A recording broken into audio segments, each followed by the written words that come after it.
Bonjour et bienvenue sur Comment Pourquoi. La construction du cercle trigonométrique permet d'avoir accès de façon très rapide aux cosinus, sinus et tangentes des angles remarquables.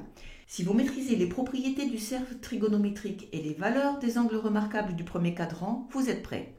C'est parti, on se concentre.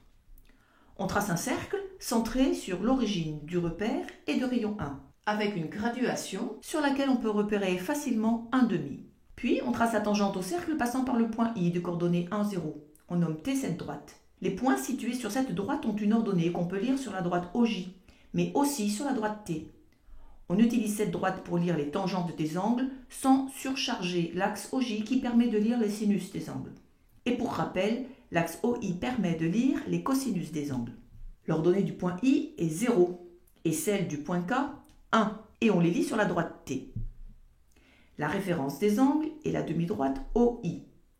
La mesure d'un angle est comptée positive dans le sens trigonométrique, négative sinon. Pour rappel, M a pour coordonnées cosinus alpha et sinus alpha et T a pour ordonnée tangente alpha. Lorsque les deux demi-droites sont confondues, l'angle vaut 0 degré et 0 radian. L'abscisse de ce point d'intersection entre le cercle et la demi-droite OI donne donc la valeur de cosinus 0 qui vaut 1. Son ordonnée donne la valeur de sinus 0 qui vaut 0. Et l'ordonnée lue sur la droite T de ce point d'intersection entre la droite OI et la droite T donne la tangente de l'angle nul. Et tangente 0 vaut 0. Ce qui correspond au résultat inscrit dans cette colonne du tableau récapitulatif des angles du premier quadrant. Pour un angle de 180 degrés, c'est-à-dire pi radian, l'abscisse de ce point M donne cosinus pi, c'est-à-dire moins 1. Et l'ordonnée de ce point donne sinus pi. Et on a sinus pi égale 0. Pour obtenir la tangente, il faut lire l'ordonnée du point d'intersection entre la droite OM et la droite T. Alors on lit ici tangente pi égale 0.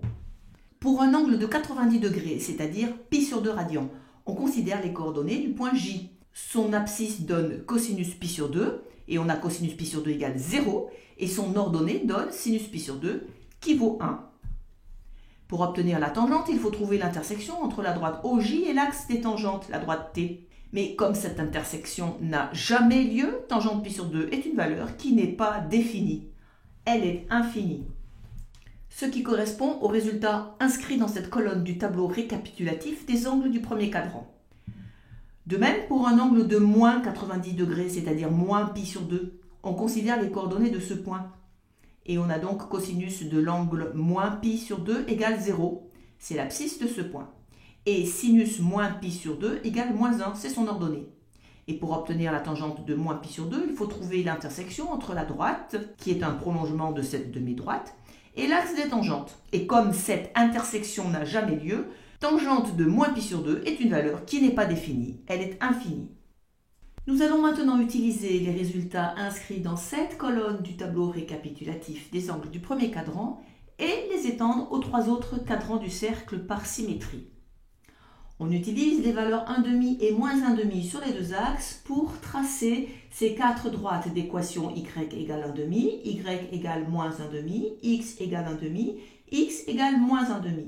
Elles nous donnent accès à des points d'intersection très intéressants pour compléter le cercle trigonométrique.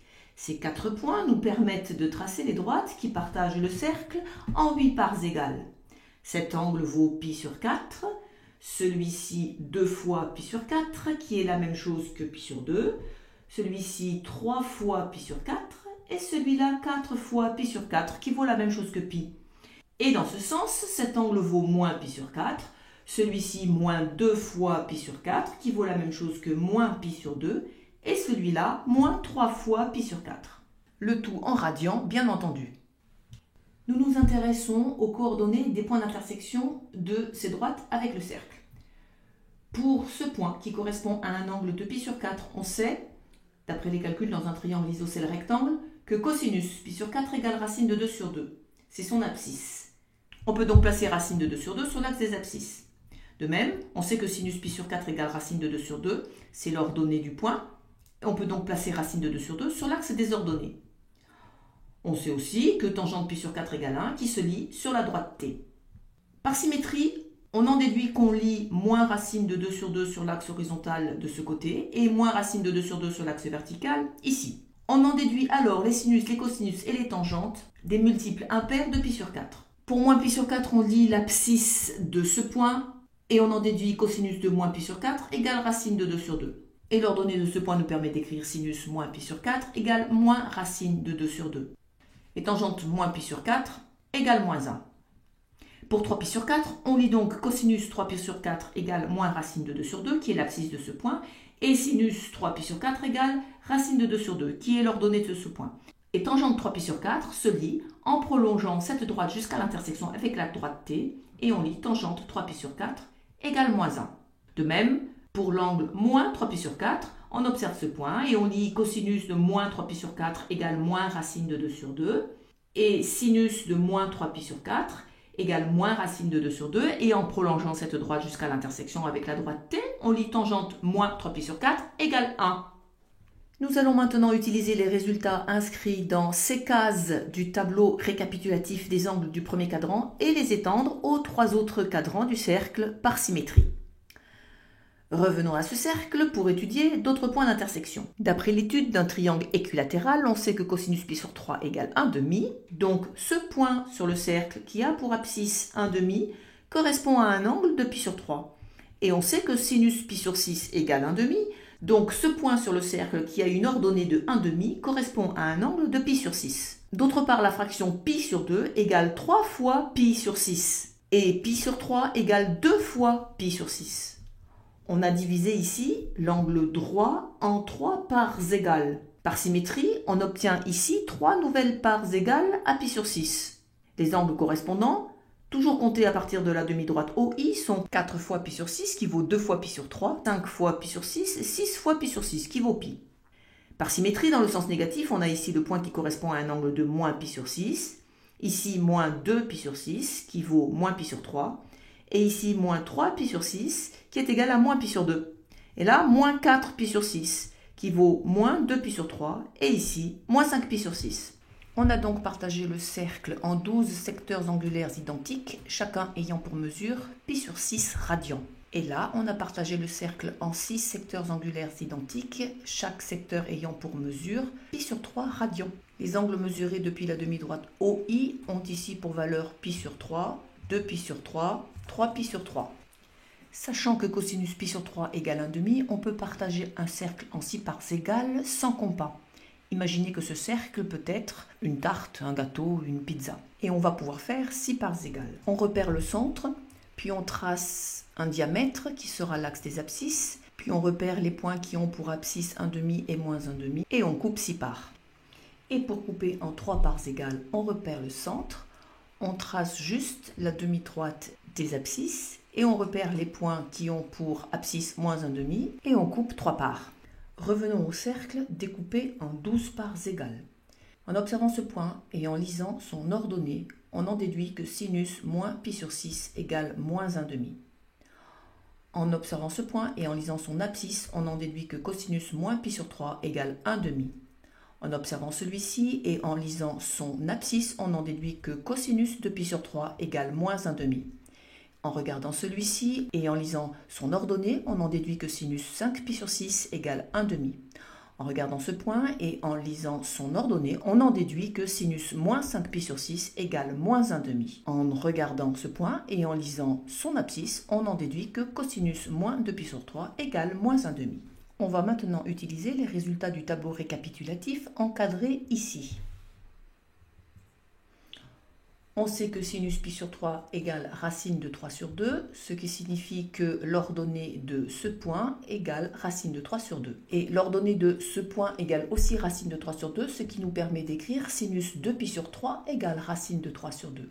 Par symétrie, on peut placer moins racine de 3 sur 2 sur l'axe des ordonnées et en déduire l'ordonnée de ce point-là, ce qui nous donne sinus moins 2 pi sur 3 égale moins racine de 3 sur 2, ainsi que l'ordonnée de celui-ci qui nous donnera sinus moins pi sur 3 égale moins racine de 3 sur 2.